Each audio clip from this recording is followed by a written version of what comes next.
दोस्तों, आज की कहानी है जेठानी हो तुम खुद जिम्मेदारी संभालो। बच्चे को गोद में उठाकर वह उसे शुभ कराने की कोशिश करती हैं। पास में बैठी बसी की नानी आराम से बातें कर रही हैं। मंजू से ये सब देखा नहीं गया। उसने अनीता की माँ से कहा, कैसी नानी हैं आप? आपके नाते आपके सामने रो रही हैं। आप उसे गोद में उठाने के बजाय यहाँ बैठकर बातें कर रही हैं। आप अपनी बेटी और उसकी बसी का ख्याल नहीं रख सकती, तो फिर आप यहाँ कहीं क्यों हैं? अनीता, मंजू की देवरानी ने सुंदर सी बेटी को जन्म दिया। मंजू के ससुराल में 2 देवर और सास ससुर, साथ ही 2 ननद भी हैं। मंजू अपने पति नरेंद्र की सर्विस के कारण दूसरे शहर में रहती है। त्योहारों पर उसका ज़्यादातर ससुराल में आना होता, या फिर जब भी कभी छुट्टियाँ होती तो वह ससुराल आ जाती। उसके दोनों देवर की भी शादी हो चुकी थी। देवरानी अनीता सास के पास ही रहती और उससे छोटी देवरानी देवर के साथ दूसरे शहर में रहती। मंजू जब भी ससुराल आती तो सास उसको थोड़ा ज़्यादा ही मान देती। घर की बड़ी बहू जो थी, देवरानियों को यह सब देखकर ऐसा नहीं लगता। वह आपस में बैठकर बातें करती। ये तो हर समय अपना जेठानीपन दिखाती रहती हैं। एक तो बाहर रहती हैं, ऊपर से जब आती हैं तो किसी कामों में मदद नहीं कराना चाहती। जेठानी जी तो सासू माँ के पास बैठकर सब बातें करती रहती हैं। जेठानी हैं तो थोड़ी तो जिम्मेदारी उठानी चाहिए। दोनों आपस में खुसर फुसर करती रहती। मंजू की देवरानी अनीता की शादी को 4 साल हो गए थे। उसकी गोद अभी तक भरी नहीं थी। मंजू की 2 बच्चे थे। मंजू ने अपने देवर और देवरानी से कहा, अब तो 4 साल हो गए हैं, आप लोगों को अपना इलाज करवा लेना चाहिए। डॉक्टर को दिखाने से पता चल जाएगा कि प्रॉब्लम क्या है। अनीता को मंजू की बात ठीक लगी। उसने अपने पति से बात की। वह दोनों डॉक्टर को दिखाने गई। अनीता को थायराइड और डायबिटीज की प्रॉब्लम थी। इसी कारण उसे कंसीव करना थोड़ा मुश्किल हो रहा था। दवाइयों से इलाज चल रहा था। अनीता को डॉक्टर को दिखाने जाना था, मगर उसी बीच उसकी सासू माँ का कोरोना से निधन हो गया। इन सब परेशानियों के बीच में वह अपना इलाज कंटिन्यू नहीं कर पाई। भगवान की मर्जी के आगे किसी की नहीं चलती। अगले महीने अनिका को कुछ आवाज़ सा हुआ। उसका पीरियड मिस हो गया था। जब उसने चेकअप कराया तो वह माँ बनने वाली थी। घर में खुशियाँ आ गई थी। सब लोग अनीता का खूब ध्यान रखते। अनीता बार बार अपनी सासू माँ को याद करती। मम्मी जी होती तो वह मेरा बहुत ध्यान रखती।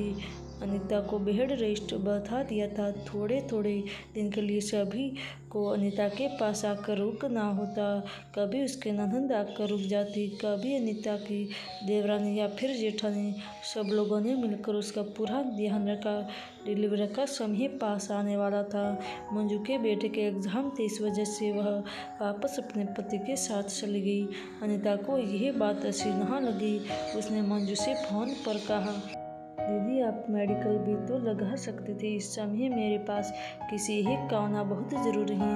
मंजू ने अनीता से कहा, इसी समय सभी के बच्चों के एग्ज़ाम है, तुम ऐसा करो अपनी मम्मी को थोड़ी दिनों के लिए बुला लो।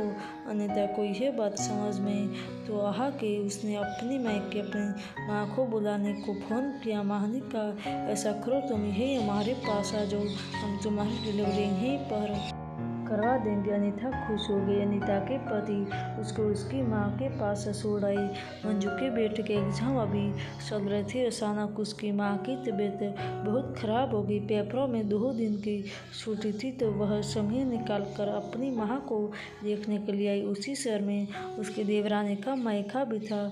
उसने सोचा, जब मैं आई हूँ तो देवरानी को भी देखते हुए चलती हूँ। अगले दिन वह और नरेंद्र देवरानी को देखने उसके घर पहुंची। वहां पहुंचकर पता चला कि देवरानी को रात से थोड़ा पेन हो रहा था। वह तुरंत देवरानी को डॉक्टर के पास दिखाने के लिए ले गई। डॉक्टर तुरंत डिलीवरी कराने को कहने लगी। देवरानी के पति चुनाव की ड्यूटी में लगे हुए थे। उन्हें एकदम अभी छुट्टी नहीं मिल सकती थी। मंजू ने बहुत कोशिश की कि 2 दिन बाद की डेट मिल जाए, पर डॉक्टर तैयार नहीं हुई। डॉक्टर ने उसी दिन डिलीवरी कराने को कहा। मंजू और नरेंद्र रिस्क भी नहीं ले सकते थे, क्योंकि इतने सालों बाद तो उनके घर में खुशियाँ आने वाली थी। उन्होंने डॉक्टर से उसी दिन ऑपरेशन करने को कह दिया। अनीता की थायराइड भी बढ़ती जा रही थी और उसके शरीर में बल की कमी हो रही थी। डॉक्टर ने बल का इंतजाम करने को कहा। मंजू ने उसकी माँ से कहा, डॉक्टर बल के लिए कह रहे हैं, आप अनीता के भाई या बहनों से कहो कि बल का इंतजाम कर दे। नरेंद्र भी देख रहे थे। अगर इंतजाम हो जाता है तो ठीक है, नहीं तो परेशानी हो जाएगी। अनीता की माँ ने मंजू से सटाक से मना कर दिया। बोली, हमें इन्हें सब में मत डालो, जेठानी हो तुम खुद जिम्मेदारी संभालो। मंजू अनीता की माँ का चेहरा देखती रह गई। नरेंद्र भी इस कंडीशन में नहीं थे कि बल दे पाते हैं। मंजू बहुत परेशान थी, क्या किया जाए। नरेंद्र की हालत देखकर डॉक्टर ने मना कर दिया था। देवरानी की ऐसी कंडीशन देखकर उसने अपने पति से कहा, मैं बल दे देती हूँ। वह बोले, ठीक है। जल्दी जल्दी बल का इंतजाम करने लगे। सारी प्रक्रिया पूरी हो गई थी। अनीता ने एक सुंदर सी बेटी को जन्म दिया। सब बहुत खुश थे। अगले ही दिन मंजू के बेटे का पेपर था। उसको वापस जाना भी जरूर था। बसी रो रही थी। अनीता की माँ पास में ही बैठी थी। मंजू पहले बसी को गोद में उठाकर सूप कराने की कोशिश करती है। ये सब देखकर उससे रहा नहीं गया। मंजू ने अनीता की माँ से कहा, कैसी नानी है आपकी नाती आपके सामने रो रही हैं और आप यहाँ बैठकर बातें करा रही हैं। अगर आपको अपनी बेटी और उसकी बच्ची को संभालना ही नहीं था तो फिर आप यहाँ आई क्यों थी और आपने उसे अपने पास डिलीवरी कराने के लिए क्यों बुलाया था। अनीता की माँ बोली, हम ये सब नहीं कर पाएंगी। आपके घर की बहू है, जेठानी हो तो तुम खुद ही संभालो। ना तो हम गंदे कपड़े स्वयं और न ही हमसे बसी की पोटी साफ होंगी। मंजू अनीता की माँ का चेहरा देख रही थी और सोच रही थी, माँ ऐसी भी होती हैं क्या जो अपनी बेटी का दुख नहीं देख पा रही हैं। मंजू को समझ नहीं आ रहा था कि आखिर अनीता के पति शाम तक आने वाले थे।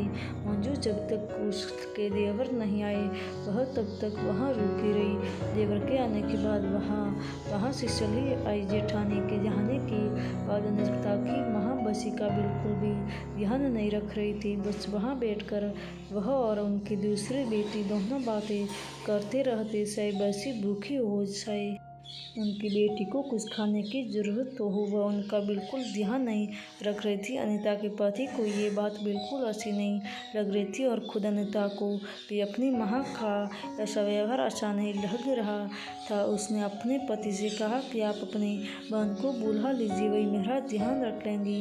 अनीता के पति ने फ़ोन करके अपनी बहन को अस्पताल में बुला लिया। बहन अपने बस से अपने ससुराल वालों के भरोसे छोड़कर आ गई थी। नंद के आने से अनीता को काफ़ी आराम मिल गया था। वह बसी को भी संभालते और अनीता का भी पूरा ध्यान रखती। अनीता अपनी माँ के व्यवहार को देख बहुत परेशान हो रही थी। वह सोच रही थी, मैं अपनी जेठानी के बारे में इतना गलत सोचती थी। आज अगर उन्होंने मुझे अपना खून देकर नहीं बसाया होता तो क्या होता। मेरे तो मायके वालों ने एकदम से मेरा साथ छोड़ दिया था।